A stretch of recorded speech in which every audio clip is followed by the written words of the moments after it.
اور حکمرانوں کی آنکھوں میں آنکھیں ڈال کر للکارا اور ہر سطح پر اسلام کی بالادستی کے خاطر اپنا سب کچھ قربان کر دیا.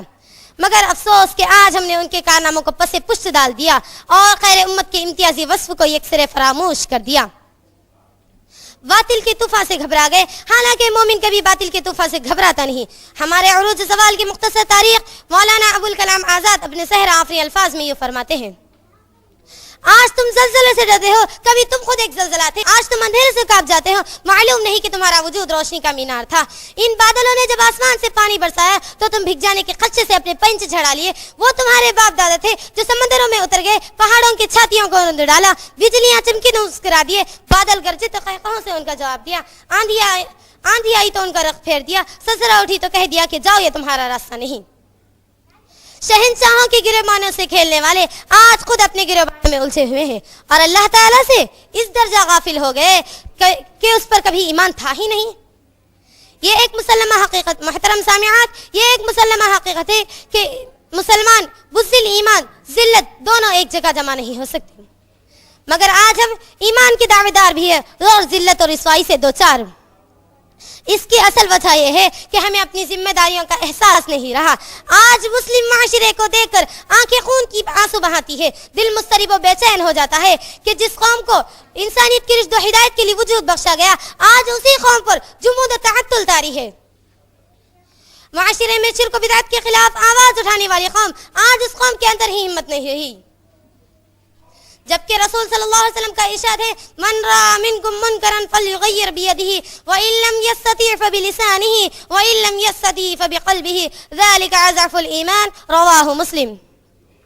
یعنی جب تم میں سے کوئی خلاف شریعت کام دیکھے تو ہمارا سب سے پہلا فرض یہ بنتا ہے کہ اس کو اپنے ہاتھ یعنی طاقت سے روکے. اگر وہ اس کی استطاعت نہیں رکھتا تو اس کا دوسرا حق یہ بنتا ہے کہ وہ اپنی زبان سے روکے. اگر اس کی بھی استطاعت نہیں رکھتا تو پھر ایمان کا ادنا حصہ یہ ہے کہ وہ اپنے دل میں اس کام کو برا جانے. اس فرمان رسول کی روشنی میں ہمارے اسلاف و اکرام نے باطل افکار و نظریات کے سامنے اپنی قوت کا استعمال کیا. بالکل اسی طرح آج بھی اس دین کی اشاعت کے لیے ہم نوجوانان اسلام کے لیے ضروری ہے کہ دعوت حق کے لیے شبان اسلام ہونے کا بھرپور بھروسہ دے اور نیز ثابت کر دے کہ ہم پھول بھی ہے تلوار بھی ہے، یا بز میں جہاں مہکائیں گے یا خون میں نہا کر دم لیں گے. ہم پہاڑ ہے اور چٹان ہے، خش و خاشاک کی طرح بہنے والے نہیں.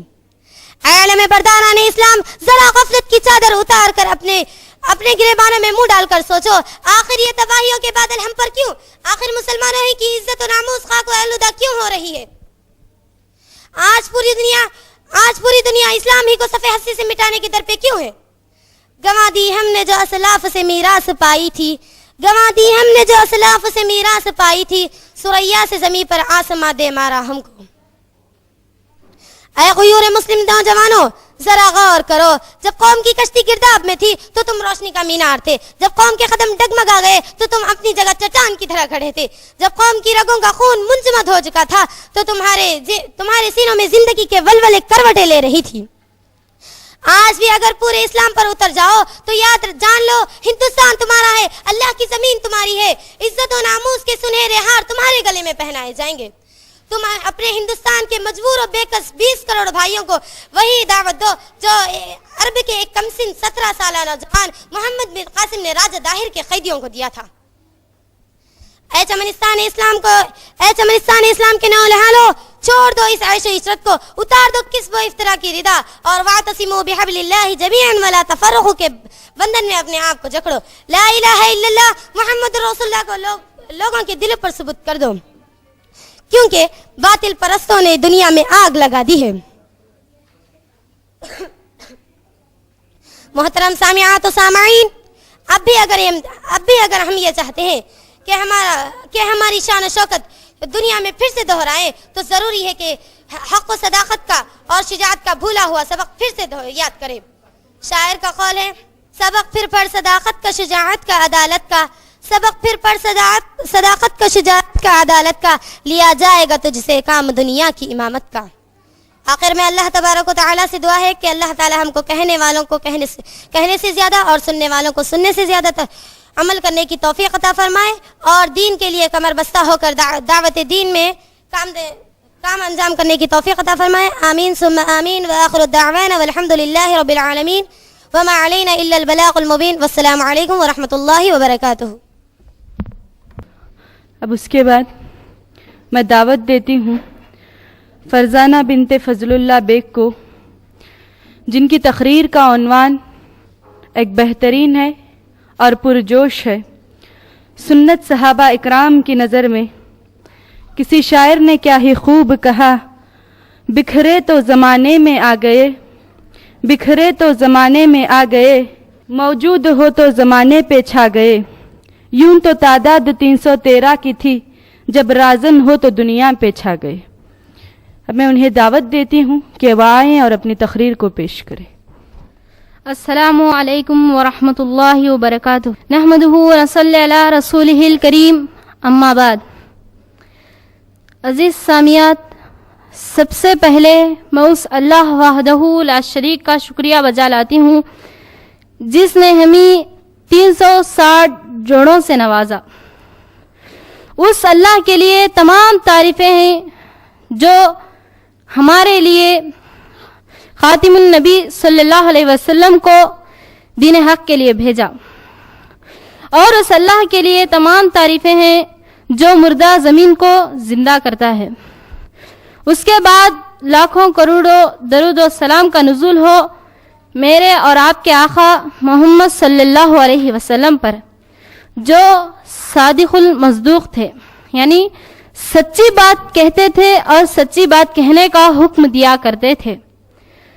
میں جس موضوع کے تحت آپ کے سامنے بولنا چاہتی ہوں، میرا موضوع ہے سنت صحابہ کرام کی نظر میں.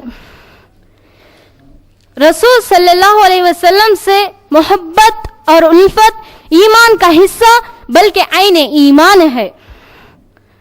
اتباع سنت محبت رسول صلی اللہ علیہ وسلم کا حقیقی معیار ہے. خود رسول صلی اللہ علیہ وسلم نے بھی اس کے بارے میں فرمایا ہے، تم میں سے کوئی آدمی اس وقت تک مومن نہیں ہو سکتا جب تک کہ تمام لوگوں سے زیادہ مجھ سے محبت نہ کرے. اسی طرح صحابہ کرام رضوان اللہ اجمعین رسول صلی اللہ علیہ وسلم کو تمام لوگوں سے زیادہ محبوب جانا کرتے تھے. نبی کریم صلی اللہ علیہ وسلم کی بھری نبوت میں تربیت حاصل کی.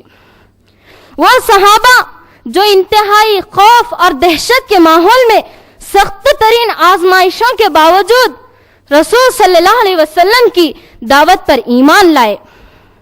اسی سنت کو مد نظر رکھ کر اپنے اہل و عیال کو چھوڑا، فاقہ کشی اختیار کی، اپنے شہروں کو چھوڑ کر ہجرت کرنا پسند کر لیا، اپنے جانوں کی پرواہ کیے بغیر جہاد میں جانا منظور کر لیا، لیکن سنت کی ذرا سی بھی خلاف ورزی نہ کی. یہ تھا صحابہ کرام کی نظر میں سنت کا درجہ. صحابہ کرام رضوان اللہ اجمعین رسول صلی اللہ علیہ وسلم کی نافرمانی نہ ہونے کے لیے جو بھی جملے آپ کے زبان مبارک سے نکلتے تو فوری اس کی تعمیل کرتے. چلیے حدیث سناتی ہوں. حضرت عبداللہ بن مسعود رضی اللہ عنہ فرماتے ہیں کہ اللہ کے رسول صلی اللہ علیہ وسلم ایک مرتبہ جمعہ کے دن خطبہ دے رہے تھے. اتنے میں عبداللہ بن مسعود رضی اللہ عنہ مسجد کی طرف آئے تو اللہ کے رسول صلی اللہ علیہ وسلم نے فرمایا لوگوں بیٹھ جاؤ. یہ سننا ہی تھا. عبداللہ بن مسعود رضی اللہ عنہ مسجد کے دروازے پر ہی بیٹھ گئے تو اللہ کے رسول صلی اللہ علیہ وسلم نے ان کے صورتحال کو دیکھا تو فرمایا اے عبداللہ بن مسعود تم مسجد کے اندر آؤ اور بیٹھو. اس حدیث کو ابو داؤد نے روایت کیا ہے. دیکھیے صحابی کا جوش. ادھر اللہ کے رسول صلی اللہ علیہ وسلم سے رسول صلی اللہ علیہ وسلم کے زبان مبارک سے جملہ ادا نہیں، دوسری طرف حکم کی تعمیل شروع. رسول صلی اللہ علیہ وسلم کی پیروی کے مختلف مثالیں مختلف انداز میں کئی جگہوں پر موجود ہیں. ابو دہدہ رضی اللہ عنہ اس حدیث کے راوی ہیں کہ ایک یتیم بچے نے اللہ کے رسول صلی اللہ علیہ وسلم کے پاس آ کر عرض کیا کہ اللہ کے رسول صلی اللہ علیہ وسلم فلاں شخص کے پاس ایک کھجور کا درخت ہے، میں اس کھجور کے درخت سے اپنی دیوار کو کھڑی کرنا چاہتا ہوں. آپ اس سے کہہ دیجئے کہ وہ کھجور کے درخت کو مجھے دے دیں۔ تو اللہ کے رسول صلی اللہ علیہ وسلم نے اس یتیم بچے کی رعایت کرتے ہوئے اس مالک کے پاس گئے اور کہا، اے مالک، تم اس یتیم بچے کو، اس باپ نے سے بچے کو آپ کیا کرو، وہ درخت کو دے دو اور اس درخت کے بدلے جنت کے درخت کو لے لو۔ تو مالک دینے سے انکار کر دیا۔ تو یہ بات ابو دہدہ رضی اللہ عنہ کو پہنچتی ہے، تو سنت نبوی کی بات انہیں جوش دلاتی ہے۔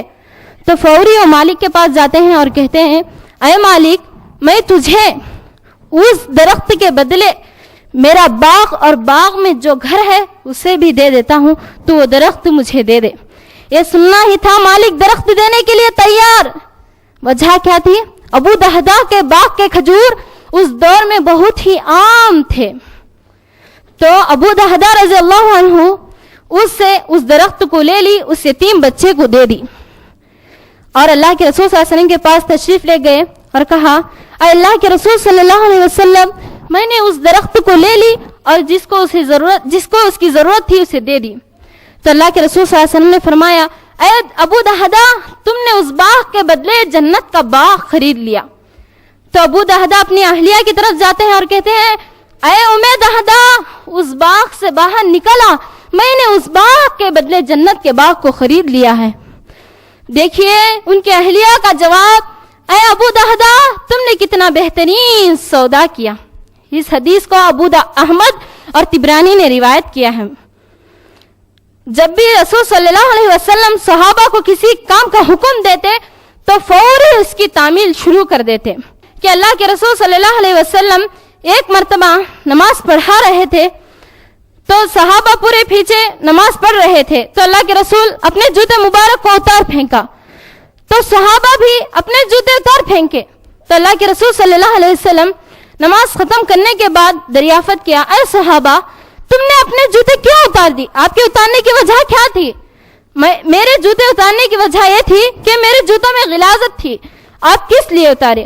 صحابہ کا جواب دیکھیے، اللہ کے رسول، آپ کو اتارتے ہوئے دیکھا تو ہم بھی اتار دیے۔ دیکھیے صحابہ جب بھی اللہ کے رسول صلی اللہ علیہ وسلم کا کوئی عمل دیکھتے تو پہلے تعمیل کرتے، نہ کہ سوال کہ آپ نے کس لیے کیا، آپ کس لیے کہہ رہے ہیں، پہلے عمل بعد میں سوال۔ وہ صحابہ رسول صلی اللہ علیہ وسلم سے جتنا سنتے اتنا ہی کرتے، جیسا سنتے ویسا ہی کرتے، اور اللہ کے رسول صلی اللہ علیہ وسلم ان کو کسی کام سے روک دیتے تو زندگی بھر وہ کام کو نہیں کرتے۔ حضرت عبداللہ بن عباس رضی اللہ عنہ اس حدیث کے راوی ہیں کہ اللہ کے رسول صلی اللہ علیہ وسلم ایک مرتبہ تشریف لے گئے، تو ایک آدمی کے ہاتھ میں سونے کی انگوٹھی تھی، تو اللہ کے رسول صلی اللہ علیہ وسلم اس سونے کی انگوٹھی کو اتار پھینکا اور فرمایا، تم میں سے کوئی آگ کا انگارہ اپنے ہاتھ لینا پسند کرتا ہے؟ اللہ کے رسول اس انگوٹھی کو پھینک دیتے ہیں اور تشریف لے جاتے ہیں۔ تو صحابہ فرماتے ہیں اس صحابی سے کہ آپ اس انگوٹھی کو لے لو، اس انگوٹھی کو بیچ کر دوسرا فائدہ اٹھا لو۔ تو صحابی کہتے ہیں جب اللہ کے رسول صلی اللہ علیہ وسلم کسی کام سے اس انگوٹھی کو پھینک دیا تو میں زندگی میں اس انگوٹھی کو نہیں اٹھاؤں گا۔ رسول صلی اللہ علیہ وسلم کے حکم کے آگے صحابہ دنیا کی کتنی ہی قیمتی چیز کیوں نہ ہو اس کی پرواہ نہیں کرتے تھے۔ آخر میں اللہ رب العزت سے دعا کرتی ہوں کہ ہم سب کو اللہ رب العزت صحابہ جیسا تقوی، صحابہ جیسا عمل عطا کریں۔ اس کے بعد میں نوحیرہ باجی کا شکر ادا کرتی ہوں جنہوں نے ہم جیسے بھٹکے ہوئے بہنوں کو ایک سیدھے راستے پر لایا، اور میں ان کا بہت بہت شکر ادا کرتی ہوں کہ وہ یتیم بچوں کو ٹھکانہ دیا، اور اتنے سخت ترین ماحول جو تروپتی ہے اس ماحول میں ہم سب کو دینی تعلیمات سکھائے، تکالیف کو برداشت کرتے ہوئے۔ اللہ ان کو جزائے خیر دے اور جنت الفردوس میں اعلیٰ سالا درجہ عطا فرمائے، آمین ثم آمین، وآخر الدعوانا الحمدللہ رب العالمین۔ اب میں اس کے بعد دعوت دیتی ہوں سلمہ بنت عبد المتین کو، جن کی تقریر کا عنوان ہے تکبر اور اس کا انجام۔ عنوان سنتے ہی مجھے حضرت علی رضی اللہ عنہ کا ایک چھوٹا سا قول یاد آ رہا ہے۔ حضرت علی رضی اللہ تعالیٰ عنہ بولے جب تم کسی کو چھوٹا دیکھ رہے ہیں تو یا تو تم اسے دور سے دیکھ رہے ہیں یا غرور سے، تو وہ آئیں اپنی تقریر کو پیش کریں۔ السلام علیکم ورحمۃ اللہ وبرکاتہ۔ ان الحمد لله نحمده ونستعينه ونستغفره ونعوذ بالله من شرور انفسنا ومن سيئات اعمالنا، من يهده الله فلا مضل له ومن يضلل فلا هادي له، اشهد ان لا اله الا الله واشهد ان محمدا عبده ورسوله، اما بعد فان خير الحديث كتاب الله وخير الهدى هدى محمد صلى الله عليه وسلم، وشر الأمور محدثاتها وكل محدثة بدعة وكل بدعة ضلالة وكل ضلالة في النار۔ أعوذ بالله من الشيطان الرجيم، بسم الله الرحمن الرحيم۔ فهبط منها فما يكون لك أن تتكبر فيها فاخرج إنك من الصاغرين۔ اس مختصر سی حمد و ثنا کے بعد میں صلی اللہ رب العالمین کا شکریہ ادا کرتی ہوں جس نے ہم تمام کو اشرف المخلوقات جیسے اعلیٰ شرف سے نوازا۔ میں آپ کے سامنے جس عنوان پر تقریر پیش کرنا چاہتی ہوں میرا موضوع ہے تکبر اور اس کا انجام۔ میں سب سے پہلے آپ کو تکبر کا معنی بتانا چاہتی ہوں۔ تکبر کا مطلب اپنے آپ کو بڑا سمجھنا، بطر الحق و غمت الناس، حق کو ٹھکرانا اور لوگوں کو حقیر جاننا۔ اچھے کپڑے پہننا، صاف ستھرا رہنا، اس کو تکبر نہیں کہتے۔ رسول اللہ صلی اللہ علیہ وسلم نے فرمایا ان اللہ جمیل یحب الجمال، بے شک اللہ تعالیٰ خوبصورت ہے اور خوبصورتی کو پسند کرتا ہے۔ اس بد اخلاقی کا ظہور دنیا میں سب سے پہلے شیطان مردود سے ہوا۔ جب اللہ تعالیٰ نے آدم کے لیے سجدہ کرنے کا حکم دیا تو اس نے کہا انا خیر منہ، میں تو اس سے بہتر ہوں، وہ تو مٹی سے پیدا کیا گیا ہے، میں آگ سے پیدا کیا گیا ہوں، آگ تو مٹی سے افضل ہے۔ اللہ تعالیٰ کو اس کی شخصیت پسند نہیں آئی اور اس کو مردود قرار دے کر یہ حکم فرمایا فَهَبَطْ مِنْهَا فَمَا يَكُونُ لَكَ أَن تَتَكَبَّرَ فِيهَا فَاخْرُجْ إِنَّكَ مِنَ الصَّاغِرِينَ۔ تو یہاں سے نکل جا، یہاں تجھے غرور کرنا زیبا نہیں، نکل جا، تجھے ذلت کے بجائے رسوائی کی چھٹائی ملی جس کی وجہ سے اپنے گلے میں لعنت کا توق لے کر جنت سے رخصت ہوا۔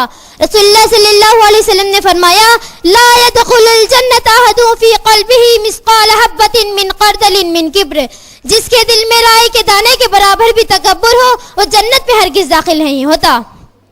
اس حدیث سے معلوم ہوتا ہے اللہ تعالیٰ جنت کو متکبروں سے پاک و صاف رکھا ہے، اور دوسری حدیث میں بیان کیا من جر ثوبہ قیلاء لم ينظر اللہ الیہ یوم القیامہ، جو شخص اپنا کپڑا زمین کی طرف گھسیٹ کر چلتا ہے اللہ تعالیٰ قیامت کے دن اس کی طرف نظر رحمت نہیں کرے گا۔ اس سے بدبخت کون ہو سکتا ہے جس دن نفسی نفسی کا عالم ہوگا، ساری دنیا رحمت العالمین کی منتظر ہوگی۔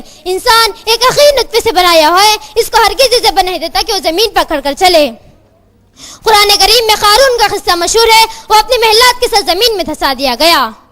لقمان حکیم ایک باعزت ہستی گزرے ہیں، انہوں نے اپنے بیٹوں کو نصیحت کیا، اللہ تعالیٰ اپنی زبان میں یوں فرماتا ہے لا تسیر قدک للناس ولا تمشی فی الارض مرحا ان اللہ لا يحب كل مختال فخور۔ اے میرے بیٹے تو لوگوں سے منہ پھیر کر نہ بات کر اور زمین پر آ کر کرنا چل، بے شک اللہ تعالیٰ ہر اس شخص کو پسند نہیں کرتا جو فخر و غرور کرنے والا ہو۔ اللہ تعالیٰ موسیٰ و ہارون کو بڑی نشانیاں دے کر فرعون اور اس کے لشکر کے پاس بھیجا، انہوں نے بھیجی ہوئی ہدایت کو قبول کرنے سے انکار کر دیا۔ بے شک اللہ کا فرمان ان اللہ لا يحب كل مختال فخور، بے شک اللہ تعالیٰ ہر اس شخص کو پسند نہیں کرتا جو فخر و غرور کرنے والا ہو۔ کسی شاعر نے کیا ہی خوب کہا حباب بحر کو دیکھ جو کیسے سر اٹھاتا ہے، حباب بحر کو دیکھ جو کیسے سر اٹھاتا ہے، تکبر و بری شے ہے جو فوراً ٹوٹ جاتی ہے۔ تکبر کرنے والوں کو قیامت کے دن چونٹیوں کی شکل میں لایا جائے گا اور تکبر کرنے والے فرعون اور حامان اور شداد کے ساتھ ہوں گے۔ صحابان کی روایت ہے رسول اللہ صلی اللہ علیہ وسلم نے فرمایا ایک شخص کپڑا پہن کر زمین پر اتراتے ہوئے نکلا، اللہ تعالیٰ نے زمین کو حکم دیا، زمین نے اس کو دبا دیا اور وہ قیامت تک بھی دبتا ہی رہے گا۔ قارون نے بابل پر ایک عمارت بنائی تاکہ اس پر چڑھ کر اللہ تعالیٰ سے مقابلہ کرے، سخت آندھی سے وہ عمارت گر گئی اور قارون کے ہزاروں لشکر کے آدمی دب کر مر گئے۔ نمرود نے حضرت ابراہیم کو آگ میں ڈالا اور طرح طرح کے جبر کیے اور لوگوں کو ملت ابراہیم سے روکا، آخرکار اللہ تعالیٰ نے ان کے تکبر کے ایک لنگڑے مچھر کے ذریعے سے ہلاک و برباد کر دیا۔ تکبر اور غرور سے ہمیشہ نقصان ہی ہوتا ہے۔ مغرور آدمی اپنے آپ کو لوگوں سے بڑا سمجھتا ہے. جب حقیقت کھل کر سامنے آتی ہے تو بہت ہی ذلیل ہو جاتا ہے اور لوگ اسے دشمن تصور کرنے لگتے ہیں. اگر تم اپنی عزت چاہتے ہو تو ہمیشہ تواضع اختیار کرو اور کسی کو حقیر نگاہ سے نہ دیکھو. آخر میں شعر کہہ کر اپنی تقریر کو ختم کرنا چاہتی ہوں. اے ذوق کسی کو چشم حقارت سے نہ دیکھ, اے ذوق کسی کو چشم حقارت سے نہ دیکھ, سب ہم سے زیادہ ہے کوئی ہم سے کم نہیں. آخر میں اللہ تعالیٰ سے دعا ہے اللہ تعالیٰ ہم تمام کو تکبر جیسے برے عادت سے بچائیں. آمین ثم آمین. اقول قولی ھذا استغفر اللہ لی ولکم ولسائر المسلمین. السلام علیکم ورحمۃ اللہ وبرکاتہ. اس کے بعد میں دعوت دیتی ہوں اسما بنت بادشاہ صاحب کو, جن کی تقریر کا عنوان ہے سرشٹی کادو سرشٹی کرتنو پوجنچنڈی. وہ آئیں تیلگو میں اپنی تقریر پیش کریں. السلام علیکم ورحمۃ اللہ وبرکاتہ. الحمد للہ رب العالمین والصلاة والسلام علی رسولہ الکریم. اما بعد, قال اللہ تبارک و تعالی فی القرآن المجید والفرقان الحمید. فاعوذ باللہ من الشیطان الرجیم. بسم اللہ الرحمن الرحیم. قال اللہ لا تتخذوا الہین اثنین انما هو الہ واحد فإیایا فارہبون. అనంత కరుణామయుడు అపార కృపాశీలుడైన అల్లాహ్ పేరుతో ప్రారంభిస్తున్నాను. ఈ సభలో విచ్చేసి ఉన్న పెద్దలకు, గౌరవనీయులైన ఉపాధ్యాయునులకు మరియు నా తోటి విద్యార్థులకు నేను మీకు సృష్టిని కాదు సృష్టికర్తను ఆరాధించండి అనే అంశంపై కొన్ని విషయాలు తెలుపబోతున్నాను. మీరు శ్రద్ధగా వినాలని ఆ అల్లాహ్తో వేడుకుంటున్నాను. ఓ నా జాతి ప్రజలారా, సృష్టికర్తనే ఆరాధించండి. ఆయన తప్ప మాకు మరొక ఆరాధ్య అల్లాహ్ లేనే లేడు. భూమి, ఆకాశం, సూర్యుడు, చంద్రుడు, నక్షత్రాలు, చెట్లు, కొండలు అన్నీ సృష్టికర్తచే సృష్టింపబడినవి. కానీ ఈనాడు లోకంలో చాలా మంది సృష్టికర్తను ఆరాధించడం మాని సృష్టిని ఆరాధిస్తున్నారు.